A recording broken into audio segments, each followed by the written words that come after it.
redefined. From Los Angeles, California, presented by Maria Menounos and streaming live thanks to Akamai Technologies, this is Black Hollywood Live, the Black Tea Party, featuring weekly discussions on political news and current affairs. Black Hollywood Live, Hollywood redefined. You're listening to Black Hollywood Live. And now, the host of Black Hollywood Live, the Black Tea Party.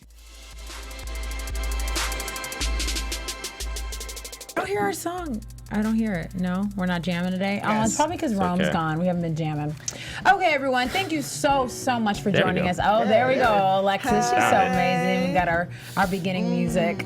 Thank you guys so much for joining us today for another episode of Black Tea Party. I'm so excited to introduce my co-host today. I got a few special guests. I'm Stacy Ike. You guys can make sure to tweet me throughout the show at OneTakeStace. And to my left, how we doing, Mike? Good. How you doing? Good. Hey guys, what's up? Where can everyone tweet you during the show? At Michael Teemant, however the screwed up spelling is on the screen is fine. Just all one word. Okay. How we doing, What's up, Shirley? West Coast? Shirley Husar, Urban Game Changers. You can tweet me at Shirley Husar, Husar. Tweet me up. What's I'll tweet you up? back. What's up, East Coast? Right, because you are East Coast. Hi, this is Pat Lambert. I used to come on the show sometimes. Yeah, I know. And now I'm back because this Baltimore Rising has me so... I hate you. Well, obviously, I'm not excited. Right. But I get very excited when people are talking about stuff that matters. Right. I love that. And we have Don Skyping in with us. Can we see Don? See you around? Here I am. Oh, Here I am. Don Baby. Nash. Honey. Tweeting it, Skyping in with us right now. How we doing, Don? He's got the tea. Oh, that's the tea he's talking about. Great to see everyone here. This is a awesome. tea This is party. awesome. He's got Yep, his tea. it's a Is tea that party. I black love tea it. or Earl Grey? Or green Well, tea? It's I'm just gonna say it's tea. It's actually It's white tea. sparkling water. Oh, okay. Oh, good. Okay. So let's jump into it because we have a lot of amazing topics to talk about today. We didn't get a chance to all be together last week and talk about Freddie Gray. I know you guys have seen what's been going on in Baltimore. So we want to do a quick timeline in And we case you can missed officially anything. call this... when we're talking about Freddie Gray, we can call it the murder of Freddie Gray because Yes, it has been ruled 'cause a of the- homicide. yep, It's been yep, ruled as homicide. absolutely. It is the murder of Freddie Gray. Absolutely. And today, Hey, Pat. Oh, we have Pat. Hey! we have some Pat friends in the fans. producer's side. Yeah. So, right, his fans are here. You can't see them, but they're here.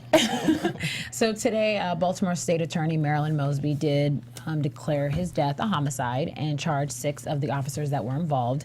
And so that's kind of the latest with it. But if you missed anything, I want Pat to kind of give us a quick rundown this is of what's happened. very sort with of Freddie quick. Gray. So and obviously the facts and the timeline are going to be Absolutely. discussed in public as Right. the case continues, and at least there is a case.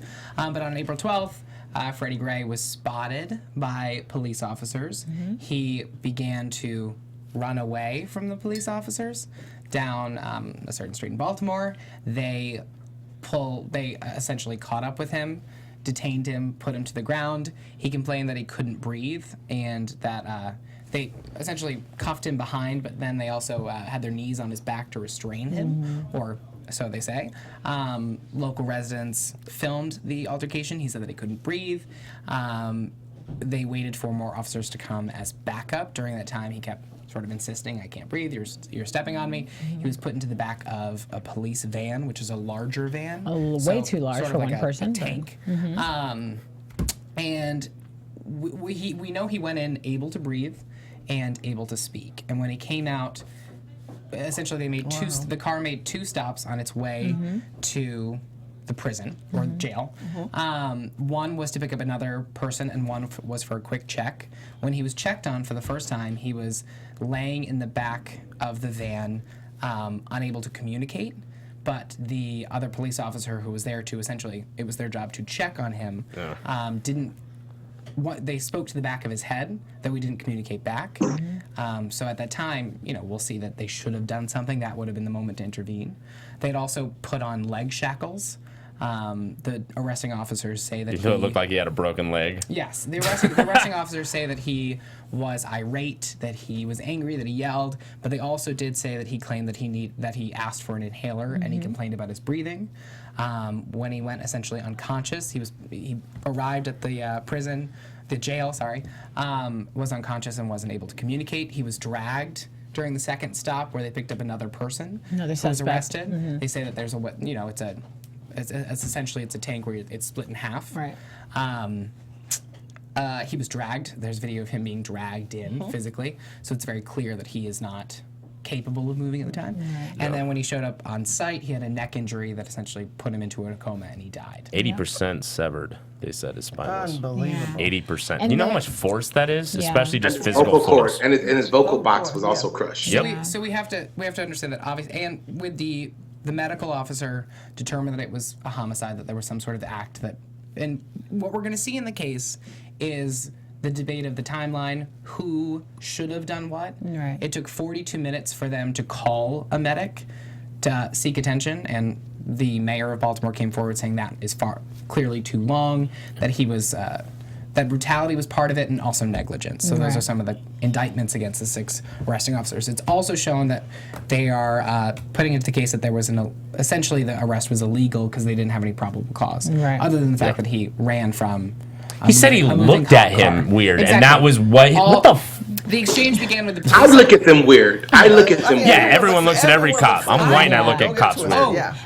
There's a cop on the highway. I'm looking at you. I'm like, I'm wrong. I'm scared. Like, Like, do you know I pulled you over? I'm like, anything. I have no you can idea. say anything. I'll be like, yeah, and I'll probably like, I guess I did that. You know Yeah. what?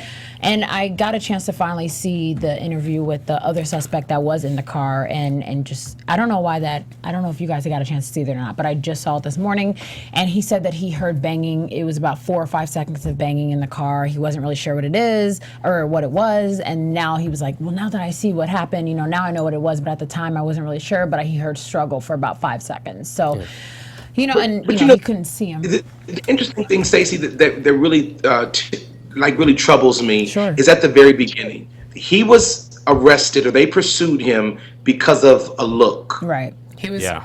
Right. And I think that's something to be discussed because we've had so many cops in these cases that we've seen say that they were fearful.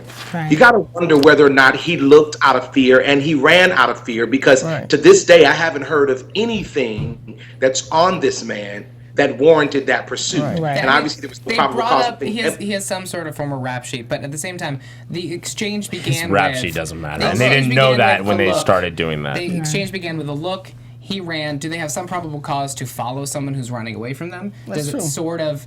There's sort of a two sides to the argument of the coin. There's one, well, he ran from them. It sort of implies that he'd done something guilty. Right. Do they have a reason to sort of pursue him, to pull him aside, to say, hey, why'd you run away from us?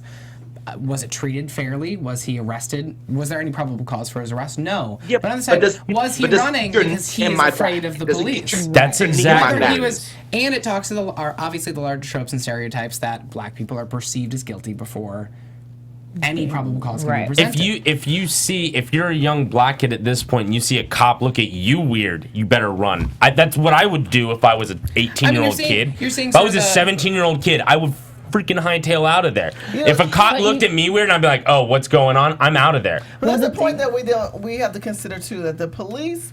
Let's talk about the quality of these police officers and how they're chosen.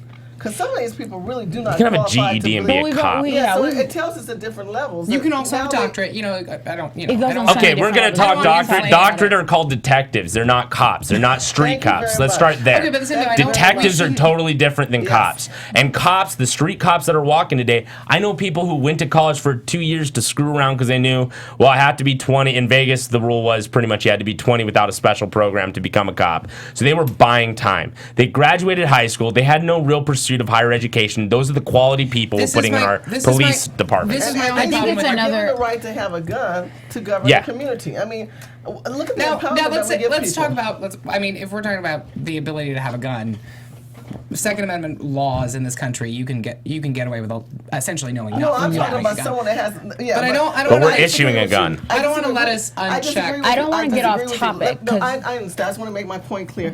Yes, we all have the right to bear arms. Okay, I agree with that. But the police take it to another level. They also go through extensive training. To bear those But arms. then again, And we that's can talk called about the training. brutality. There's debate. Yeah, people do extensive training as well. For sure. But I don't want to say that just because they have a gun.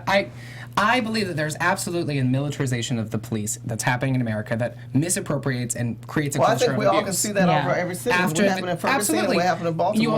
You also look at the equipment that these forces have. Well, that the majority of happened them after are coming. 9/11 because 9/11 they allowed military and malicious equipment to go into those communities because they didn't know. But we overproduced them. We also were bringing back all of these guns and forces once we left Iraq and Afghanistan, and that's why you see tanks painted over as police for these different cities. So now we're talking about the military. Let's talk about that in a second. I just want to say, I agree with some of your points that obviously underqualified, abusive people can, but I don't want to. There's no psych test for most of the police departments in this country. But when we say inflammatory remarks about the police like that, it's almost saying the same thing about black people. We could say, But we're saying, okay, it's like let's the welfare look at this. No, this is different. Because we're not saying all cops are bad. No. What we're saying is we're letting low-level people who probably shouldn't be police officers become police officers. No, you're basing it off the fact that they're low level equals they're bad, when that's not fair. Some people can be low level and be a good cop. Oh, sure. First of all, I started with the fact that 80% of cops I think are fine. I think 80% of cops actually just want to do a good job. They want to go home to their families. That's true. But what happens is when you raise the level of opportunity for the cops and you actually raise the level of education, you get a much more high qualified person to go through logical steps, go through things like that. True. And cultural competency. They also say I think this is a volatile conversation. I really do. I think that we can't help but point the finger if we have this conversation. I'm inviting us to consider that it's really about perception. How some people see blacks and how blacks see police officers. Right. Absolutely. Right. This is a nuanced dialogue, and we have to say we can't speak in hasty generalizations about any participating. Actually, most cops don't have college degrees, so I can talk in that generalization. I think 2 weeks ago we mentioned Pat mentioned about running away. You know, why did he run away? I really want to revisit that question. Did he run away because he was actually afraid? Was he guilty? What happened or whatever? But I remember when Walter Scott, a situation happened, and we went in on him running away. And I still have no idea why he left. I still don't. Wait, is that the guy in North Carolina? He was pulled over for the car 2 weeks ago. Wait, the Mercedes guy. Yes. Yeah. We know why he ran. He ran away because he had $12,000 in child support, so he was scared. No. I think that's an assumption. That was reported. That was a fact. A black man that had been shot. One time. Well, you have warrants for your arrest. You know it. But let's go back. Let's not go back to him. I think that we can't overlook the fact that there is a pattern that's been established. Now, and this pattern that I'm speaking of is a pattern that's been made public because it's been in the media. But we have a long history of this happening and not getting this type of publicity. Yeah, so there's a pattern, and a lot of times when black men encounter the law, they run. Right. It's not necessarily because you have a rap sheet, but sometimes it is. There are there are tons of studies that show that. Okay, I'm going to go and say this. Being an African American, and you guys are not, and we are. For sure. We've been harassed in different ways. Maybe no one else has. I've been. Well, I think other people sure, have. but what does that do? Finish my point. Yeah. And because of that, I'm going to go back what Don said. You know, there's a culture of history of harassment, and so these young men are getting scared, and they see more men getting killed. They don't know what to anticipate. They're all making assumption of what that cop may do. I'm not black, and I said that. A police officer's job was to serve and protect. Yes. He's not doing that. He's doing other things that we just don't know. And he's on the defense saying, I don't know what they're going to do either. But it's just that if we look at the statistics of numbers, there's more African American men, of course, that are incarcerated right now today than ever. Yeah, but also, let's also look at simple crimes like soft drugs, like weed. Right. It's statistically proven that white people and black people smoke the same amount of weed. They participate in the same way. Being black does not make you more likely to sell or use drugs. But just for marijuana, African Americans represent four times as many arrests. It was like 6. I thought it was 8. Yeah, there was a time it was 8. That goes on in there. It's getting better. You're either going to I'm going to say which is a racial bias, but a prejudice. It's the way African American and specifically African American men are perceived. That's correct. Yes. I think if you don't want to have a conversation where you're pointing wrong fingers at one side or the other, then you've got to just bring it down to a conversation that is handleable, which is why do we see black men that way? Why do black men see the police the way that we do? Okay, Pat, go ahead. Well, I was going to say this has to do with white privilege because as a white person, there are privileges that I have that I may not even recognize. For example, Peggy McIntosh coined the term in 1998 when she wrote a great essay called White Privilege, Unpacking the Knapsack. And essentially, these are some things that I recognize as a black person, as a black male, especially in the inner city. There is a perception that you are guilty before you are guilty. There is a perception that becomes a self-fulfilling cycle. Right.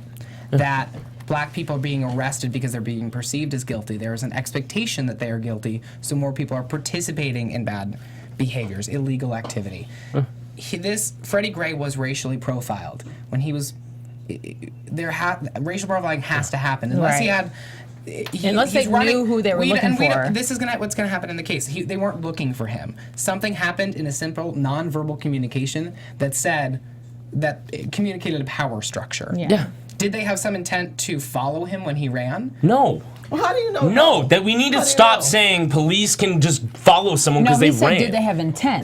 Did they have right. What was? Oh, did gotcha, they mean okay, to sorry. just start running up? Yeah. No, I'm with you on that there. We don't know. That's the There's thing. no probable cause to his arrest. Right. Why was he arrested? Why wasn't he spoken to? One of the big things about the militarization of the police, and I absolutely believe that the education for police training isn't sufficient because they spend a majority time training in weapons and armory and the drug war. Tons of money after each president has taken on the drug war. A lot of money has gone into the effort to storm houses. Absolutely. But it creates a weapon. It creates an enemy-victor complex in police culture. And if you listen to cops, that's how they talk. Yes, that sees civilians as the enemy. Right. When really, you could spend that time with cultural competency. Yes. How do we communicate with someone that we think has done something wrong? How do we communicate with someone who might be on a track to do something wrong? And then the thing is, how do we label them? Because as we can see, the word thug was overly used. Some people might argue, that's arguable, but it was overly used, or it was not used, or it was, specific. It was used specifically for certain people and with certain actions, and I think President Obama used the word thug. Yeah, and I had to rewatch. I was blown away. But when see, I saw and that's that. the thing. We expect him not to use it because he's a black president. He's the president of the United States, not the president of black people. So Listen, I think I got disgusted when I heard people tripping off of Obama using the word thug in this particular context, because it's been said on every news, broadcast out there. The man talked about, Iraqis, extremists, and he called them thugs as well. So this is not a black term, and we don't have to play this race card every time we have an opportunity to. But you know what? It's not even about a race card. Is It's it a the race fact card? it's not a race card because certain things are labeled with other people. If you say And they thug and I'm talking misrepresent. and they're misrepresenting, that is perfect, because if I say thug or ghetto or all these stupid words that we've decided to label on certain Colloquialisms that if we specific don't people, check, yes. that's why people start saying, "Oh, okay, well, you must be talking about this." I could say, "Man, I met this thug a couple days ago," and I could say it just like that, and you assume he is 6'2", dark-skinned, and that I get that every time. And then I say, "Oh, I met this really cute guy, and I loved his hair. He's white." Well, I'm just saying. Substance is the mother of all evils. That's just the bottom line. And that's you make the that thing, assumption, and then you never know what the outcome could be of that. And there's these labels that we've placed on each other. Stacey, let me ask you. Let's talk about the repercussions that have happened now that Freddie has passed. Let's talk about the outburst. Yes, let's talk about the riots. Let's go to Mom of the Year, and she kind of starts the conversation.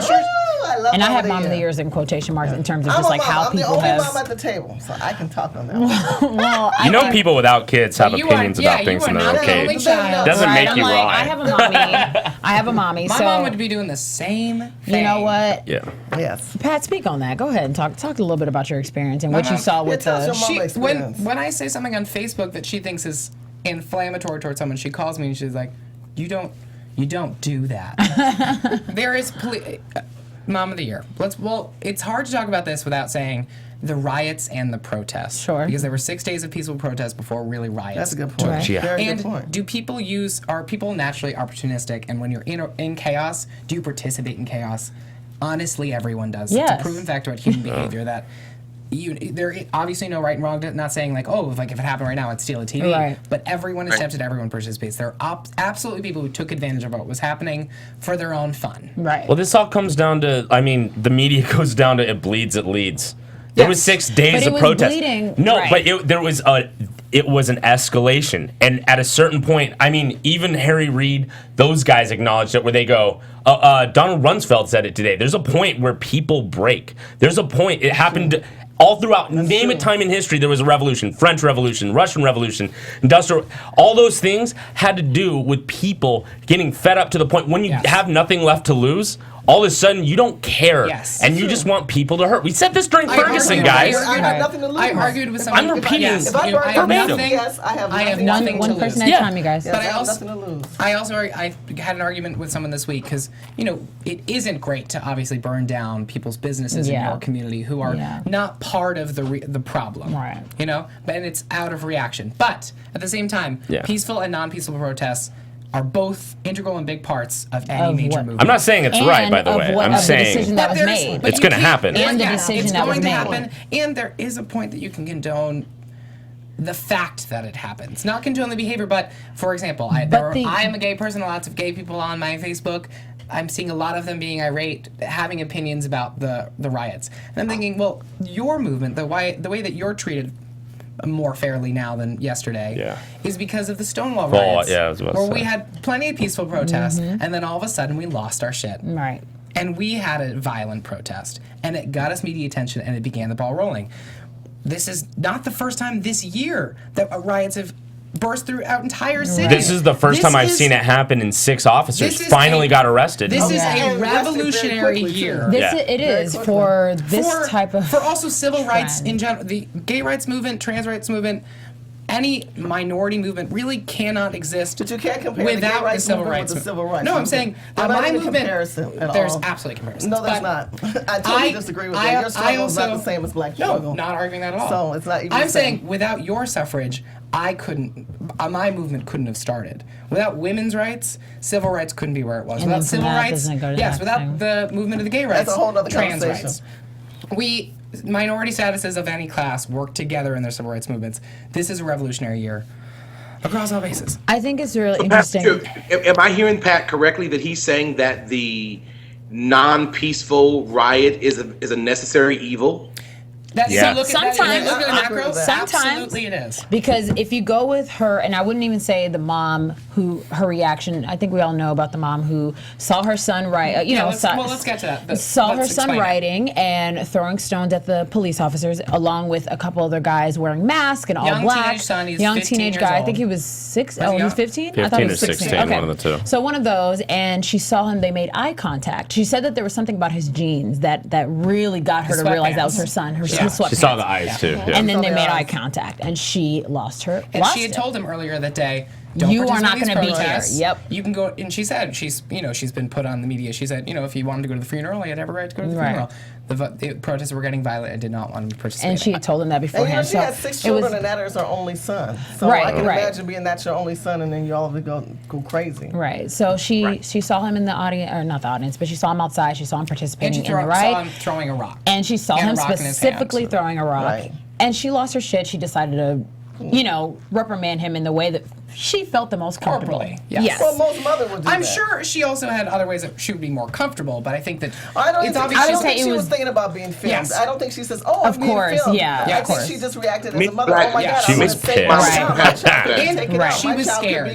I think she was scared and pissed. That's a great combination. I agree with you. Absolutely. This is, I think. So then we're talking about media representation of this moment. Right. Obviously, the moment goes viral. It's not something she planned, obviously. Yes. And I think it's a fantastic thing that it went viral, because when these movements happen, you need a face to a movement. You need people. Rosa Parks represented something. I don't know if she was I don't look at her as the face for the movement. Rosa Parks. I don't think that. No. I don't think that was a movement. I think that it was a reaction to something that was but horrible going on, and it was I'm a saying mother her that story. responded. It gives us for news. But there were many stories. There newsmaking were is also the the making Blood of a and story. the Crips representatives coming Absolutely. together. That was a That's story. that's Toronto being yes. harassed out there on the street. That was a story. Yeah. So it wasn't We're like not delegitimizing those stories. Right, but I'm just saying there were other stories out there. Absolutely. As well. But hers obviously went viral because it Went connected viral, to people in an right. emotional way. I think it connected to people yourself. because they could see this is how scared a black mom is of her son. But you also, everyone who in the saw that police. saw their mother. And Yeah. if they have a child, saw their child. Everyone saw an emotion. It also came in response to the call for parents to do something to harness your kids and get them out of the streets, Right. and out of the middle of this chaos. And that's exactly what she did. And I think, had any other mother seen their kids doing it, they probably would have went upside their heads, too. I applaud her. I'm also concerned that all this attention, she's some backlash, and somebody try and press charges against her. I hope not. Yes. Can I say, and I think, Dawn, you might respond the best to this or understand where I'm coming from. You know how sometimes, I'll speak just for me, you know, sometimes you see somebody doing something and they might be black or whatever, and they'll be doing something you know is wrong, and all you think is like, damn, they're making us look bad. Like, we're this whole pack, you know what I mean? So I won't lie, I had about 5 different reactions when I saw the mom. I first said, what the hell? Second reaction was, oh my gosh, that's her son. Third reaction was, oh my gosh, my mom would have done the same thing. Fourth reaction was, damn, she got filled. Fifth reaction was, I'm proud of her. It took me several times to realize what I thought. She also because she's a representative of the community, innately. Right, like she's legit someone out of Baltimore. I didn't have that response. I go, hit him again. Well, that's why I said, that's why I'm saying, speaking for me. And that's why I'm saying, speaking for me. Then I said, oh, hit him again. Then I said, oh my gosh, she didn't hit him hard enough. But Stacy also brings up a point that she was nervous because she, well, that's what I'm saying. Whether she felt yes or no about. No, she didn't know she was filmed. She was responding. No, but she was. But Stacy, I think you're saying that you were nervous about what was going to happen to the story. Yes. Not so much what actually happened. Exactly. How they were going to spin it, what they were going to say about her, how the media would play out. Exactly. All I'm saying is how I responded to the story. So there's 2 different responses to that. Right, which is why I said I speak for me. Like a lot of mothers who have children who are out there, if that was my son, and especially that being her only son, I would have been just as irate and as crazy. Right. So I agree with you. There's different response to it, but in the outcome, the media blew it up and spin it all kind of ways. So let's talk about the media spin. One thing I want to say about you feeling that sort of cognitive dissonance when you saw, oh crap, how is this going to spin? On the white privilege checklist, it says, as a white person, I can do well in a challenging situation without being called a credit to my race.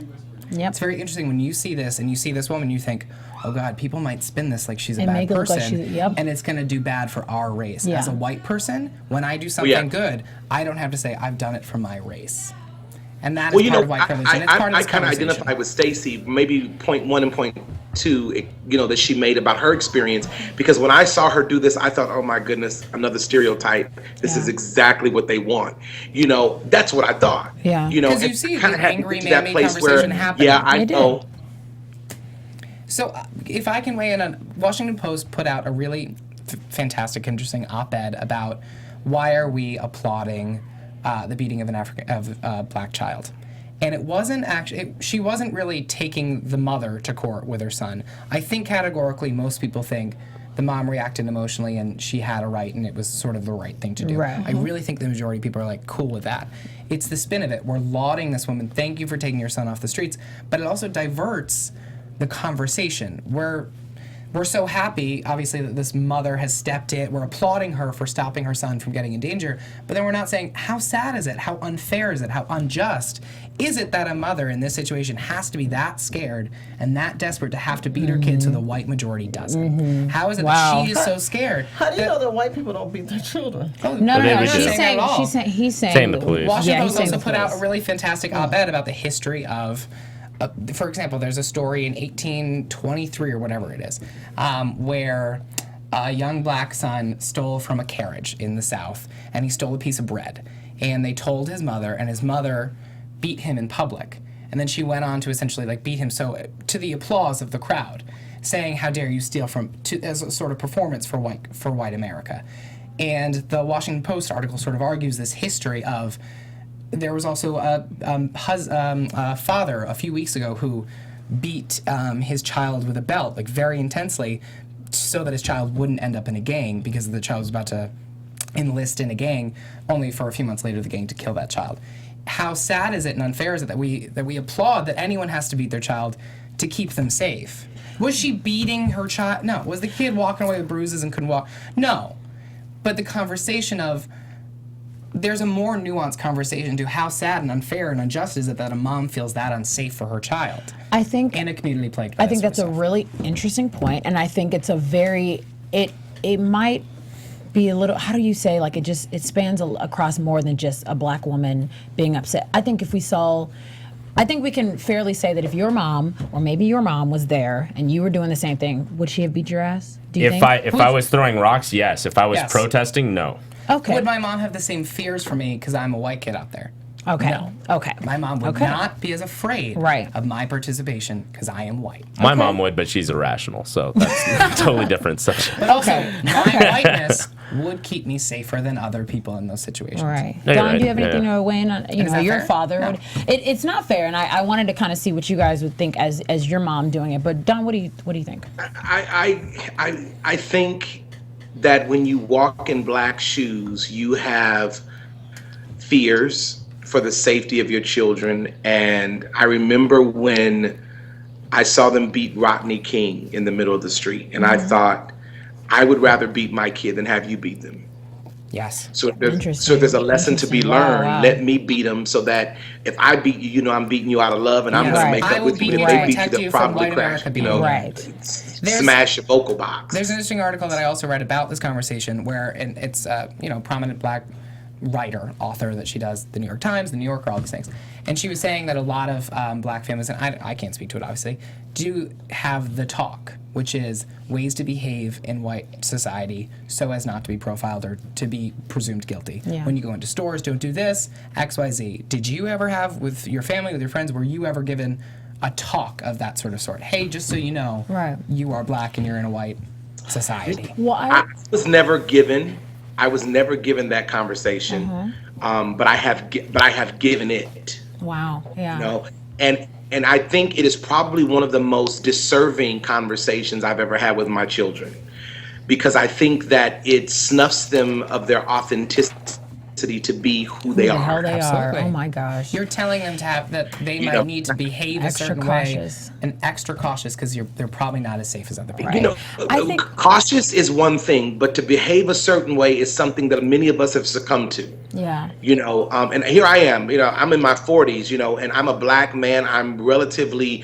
accomplished in some respects, and I walk in a room with my white counterparts, and I have to remember to just be myself and not automatically put it on so that they could not see me according to the stereotype, but see me as some form of exception.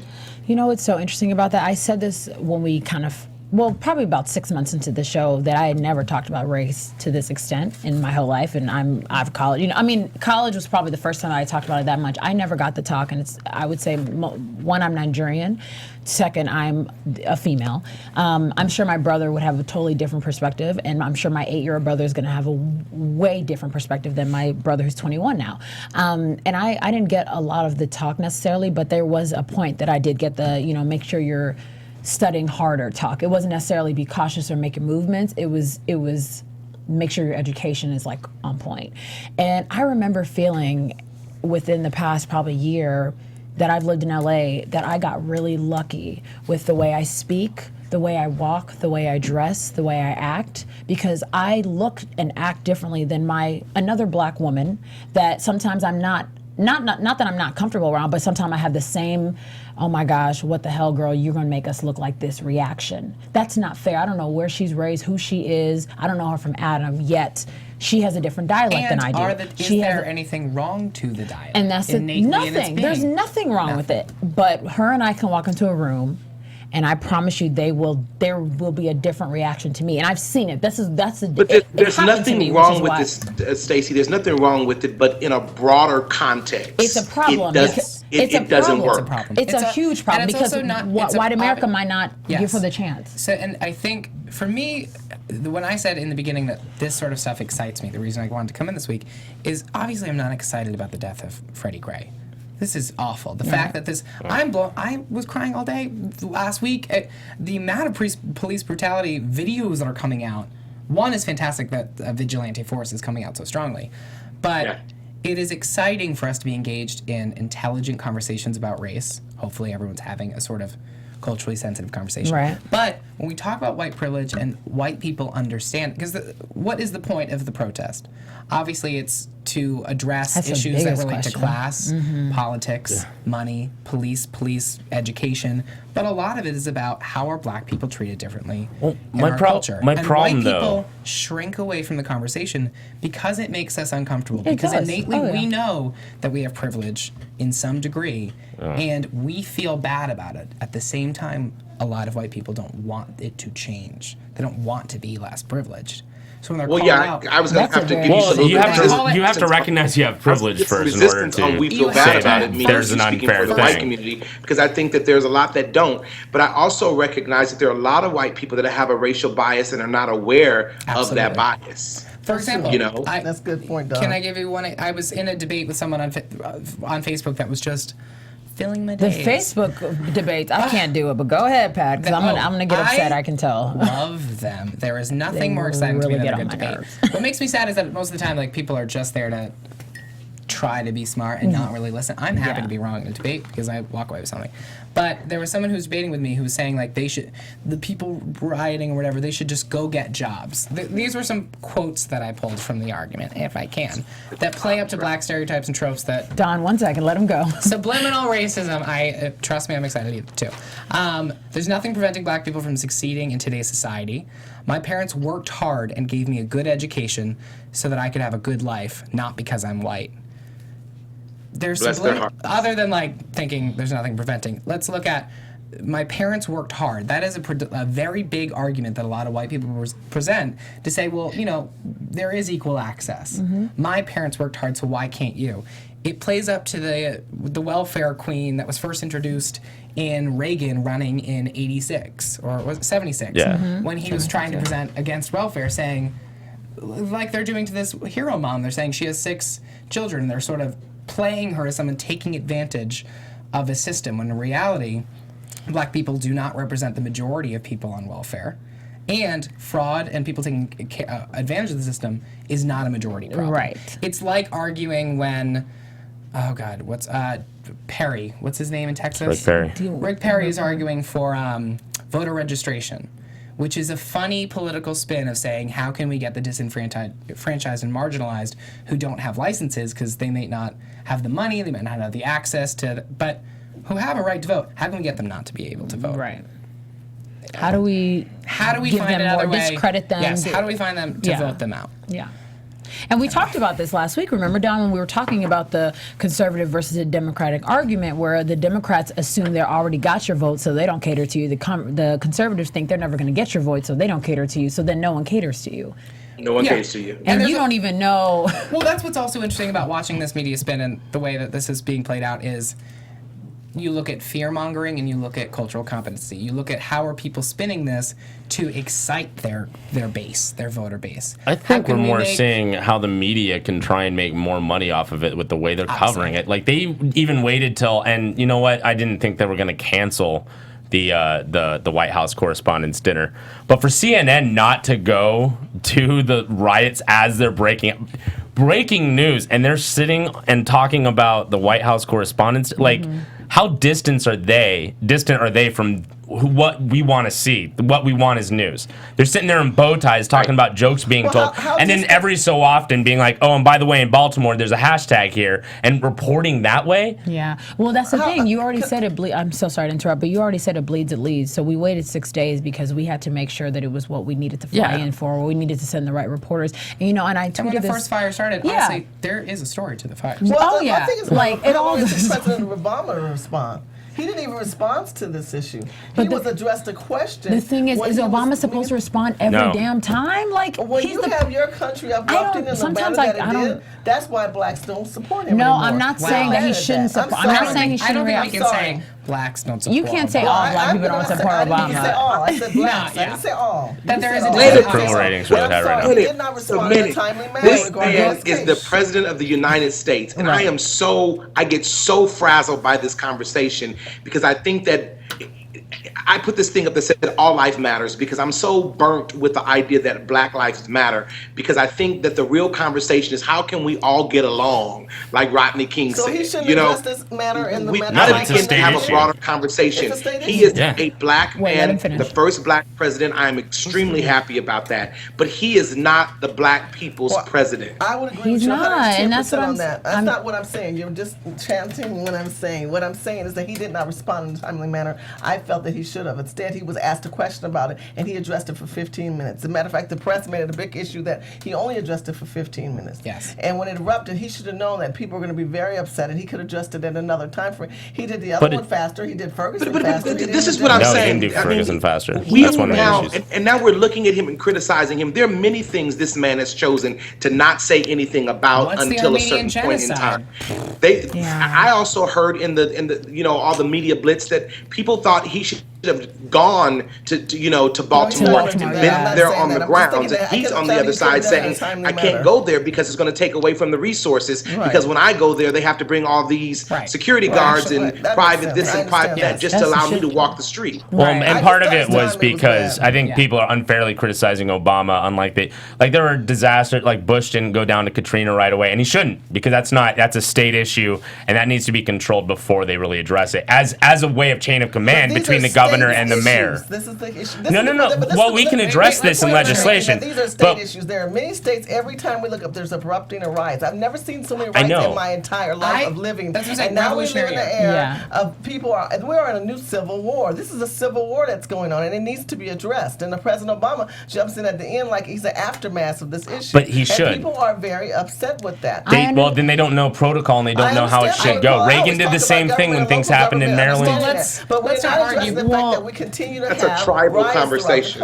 Yes. That's a tribal conversation. No, it's a bureaucracy conversation to have. Should he be able to jump in before? But right now, and the precedent is he doesn't, and he shouldn't. To that precedent. I'm not disagreeing with that. I just thought it was AIDS epidemic. He shouldn't have addressed it at all. Then he shouldn't even said anything. No, if he's being asked a question, that's one thing. That's how he came up with Ferguson. And part of this is that, you know what, black folk, and I'm one of them, so I can say this, and I'm going to say it like I really mean it because I do. Black people are not loyal.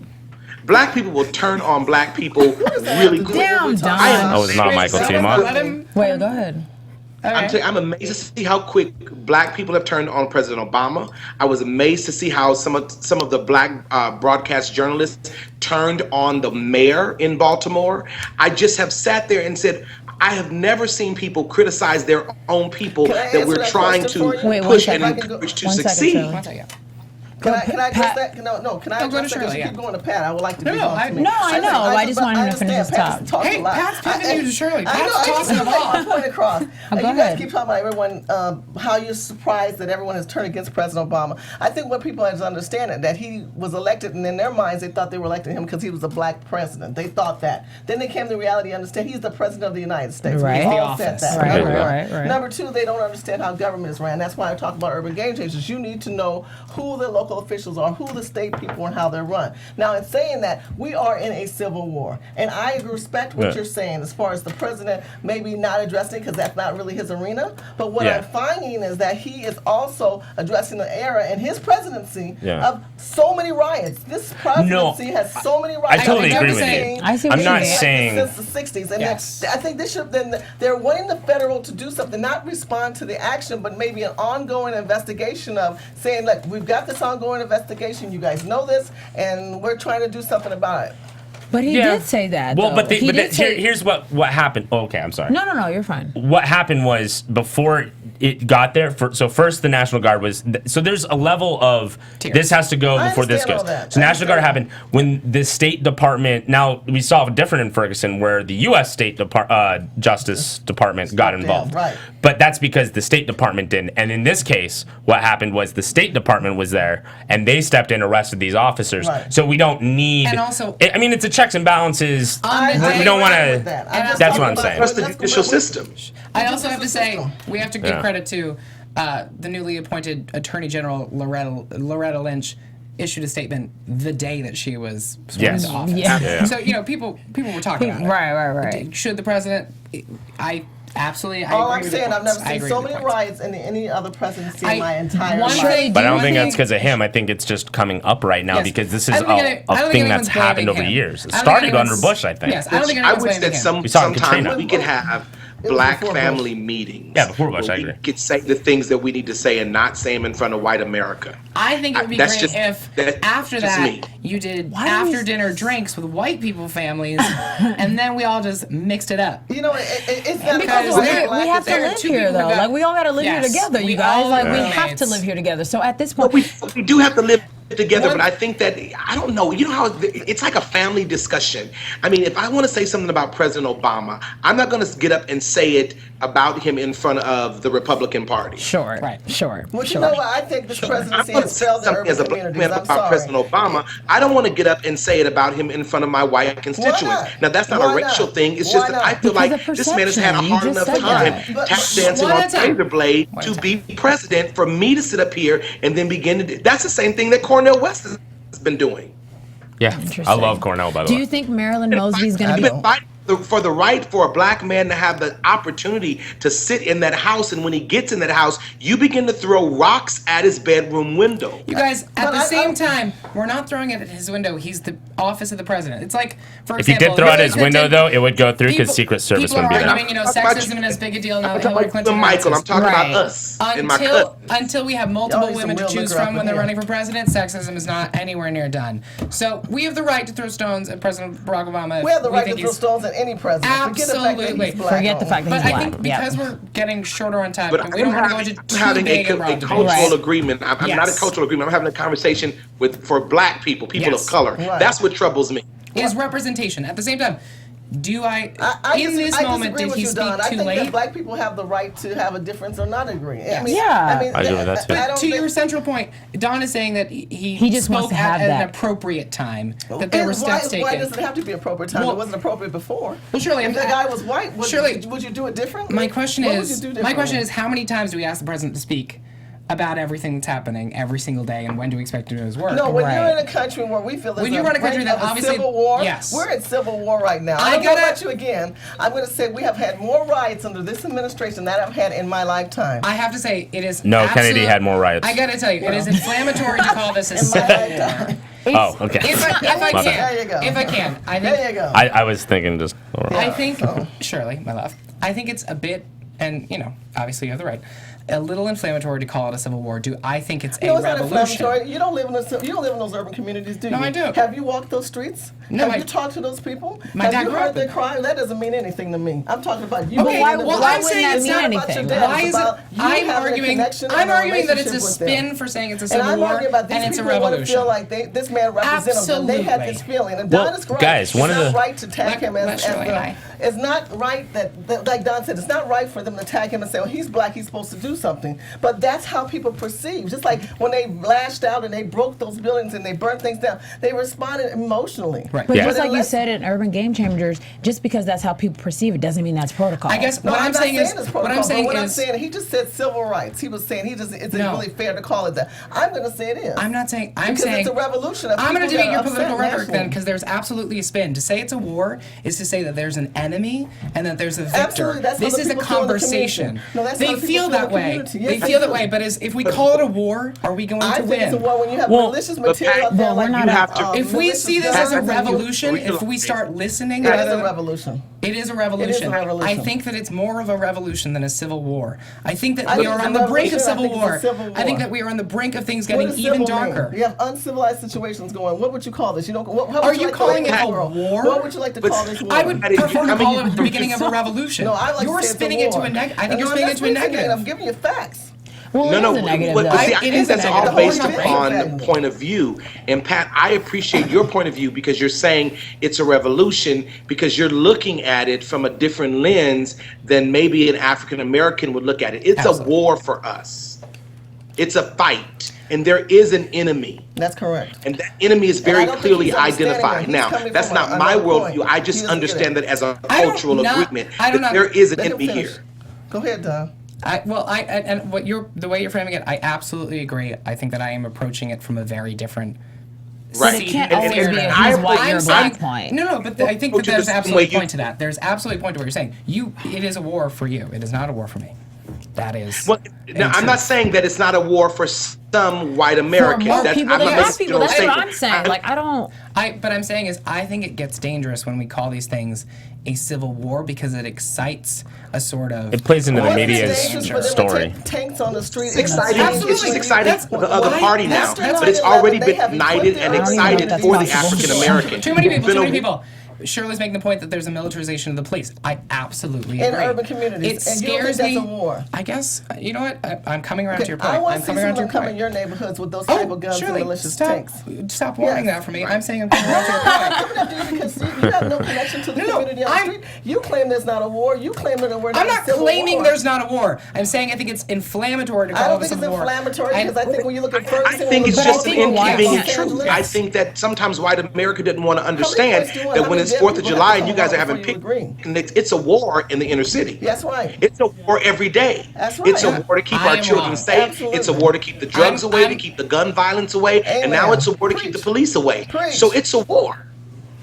Okay, so this was You incredible. know what? And I gotta say, to the end point, I am wrong in the I agree with your points, and I have come around in my opinion. No, I but just you know, Pat- my fear. Pat, I guess I'm You also don't have reacting. to be wrong. No, We all have No, the but right Pat, to you're opinion. amazing. No, It's my not a matter of opinion is wrong. wrong. It's just the Within- diversity within the in way which that we you- bring So- to this issue. Yes, I'm saying your points have changed my opinion effectively. Right. I get scared that's when we what- say that's civil what war set out because to- I guess I don't want us to be in a war, and we are. And it's not really my place to say I don't want to be in a war. I'm not really the one being victimized. Unfortunately, to me, I think it might not be him being victimized, but if we, as black people, think that we're the only one that's going to fight the war, we're going to lose. So I think my point to you guys, intense and very real argument, and including Don, that's beautiful. I'm literally about to hold cry hands? just because that is what this is about. Because that's my thing. Like, I understand that certain people are at war, and as a black woman, there is definitely victimization that other people will not experience. But you know what? I wasn't raised to believe that it's just about me being black and sad and hard. I refuse to live that kind of life, and I want to make sure that my friends who are white, black, yellow, green, also are a part of that. Mike, what do you have to That's say all about I'm this? saying. But Stacy, we're living in that generation. We live in. No, Don, would you I'm say? out now. I got right. That I mean, I know. just the other day here in New York, there was a demonstration that didn't turn violent. It didn't turn into a riot, but arrest. Were taken. And I sat back and looked at those faces out there, and I began to notice that those faces didn't look like mine. Right. Yeah. White people And to me, participating in that's this what was conversation. revolutionary. Yes. Is The energy now, distribution of urban communities that they're feeling now is much different than when I was younger and when Don was younger. Maybe everyone at this table. Sure. What Yes. those young men have to Sure. encounter on how they're being looked upon is much different than anyone at this table. Absolutely. So I said Agree with that. before, we are at war. Can we do one? I think before can we need to wrap. We're Oh, wrapping God. Oh, up. they're playing I our gotta say- music. Pat, go ahead, hurry fast. Okay, well, you know what? It's a war. You're viewing it as a war. The only way for us to fix it is not to fight. It's for us to talk. Yeah. We're not going to win this in weapons or fights or blows. We're going to win this when white people and black people walk together for the same cause of equality. And not just white and black people. What about Asian people? What about Hispanic people? Everybody! Add them all. All right, you guys, this is Black Tea Party. As you can see, we have to wrap. I'm Stacy Ike. I'm your host at One Take Stays. Tweet me throughout the week.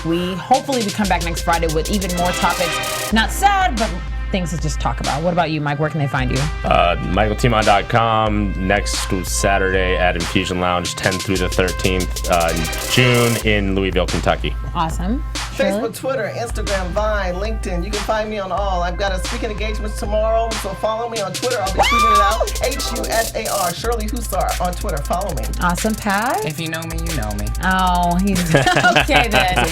With that said, we'll see you guys next week. Thank you so much. Thank you. From producers Maria Menounos, Dario Kristen, Tiana Hobson, Kevin Undergaro, and the entire BHL crew, we would like to thank you for supporting Black Hollywood Live, the first online broadcast network dedicated to African American entertainment. For questions and comments, contact us at info@blackhollywoodlive.com. Like us on Facebook, tweet us, or Instagram us at BHL Online. And I'm your BHL announcer, Scipio. Instagram me at Planet Scipio. Thank you for tuning in. The views expressed here are those of the hosts only and do not necessarily reflect the views of BHL or its owners or principals.